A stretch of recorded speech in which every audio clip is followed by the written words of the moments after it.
I'm going to run through 5 clauses in the term sheet related to the company valuation that you need to keep your eyes on as an entrepreneur. Issues relating to dividends, the redemption of shares, liquidation, capitalization, and conversion or auto-conversion rights. Let's kick off with the easy ones on this clip, the dividends. I'm not going to spend much time on this because most startups can't afford to distribute dividends, and they're reinvesting any cash generated back into the business. The dividend clause in most term sheets will establish that preference shareholders must be paid out their dividend before any dividend distributions are made to the ordinary shareholders. This clause simply prevents the founders from distributing cash to themselves at the expense of the venture funds that are invested through preference shares. The second clause I want to dispatch relates to the redemption of shares. Generally, I think this is moot. If you're an entrepreneur raising permanent long-term equity capital for your business, you don't want to be giving this money back at some point in the future. If you wanted to do that, then maybe raising debt would have been a better option. But if there's a redemption clause in your term sheet, it effectively allows the VC fund to give back stock to the company at some future period in exchange for getting its money back, sometimes with interest added on. Most venture deals keep things simple by simply stating that the investment is not redeemable.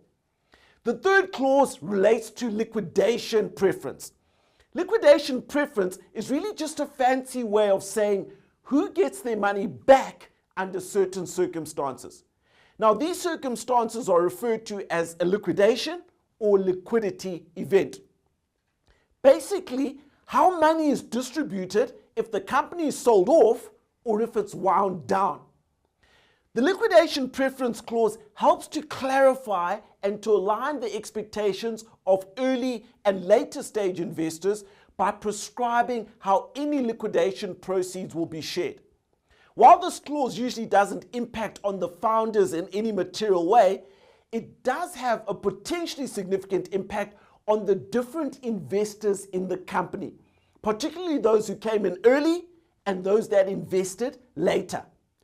So it's important for an entrepreneur to be aware of this clause because it creates different incentives for different VC funds that have invested, and it will cause them to think differently about an acquisition offer.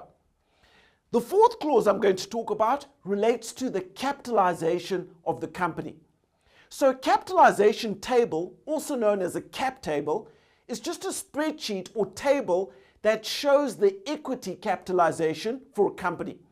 It's most commonly utilized for startups and early stage businesses. In general, the cap table is an intricate breakdown of a company's shareholders and the size of their equity stakes. Most term sheets will state that the valuation of the company as reflected in the cap table also includes the unallocated employee option pool and all the other unallocated shareholdings. That's because the venture fund wants to ensure it gets its agreed upon percentage ownership, for example, of 20% after all is said and done. The VC fund doesn't want to be diluted by any subsequent unrecognized share issues. The final clause I'm going to refer to in this clip relates to the conversion or auto-conversion ratio. An automatic conversion clause allows for the automatic exchange of preference shares or convertible debt, for that matter, for ordinary shares in the company. The conversion is considered automatic or mandatory because it doesn't require a vote of the board of directors to take place.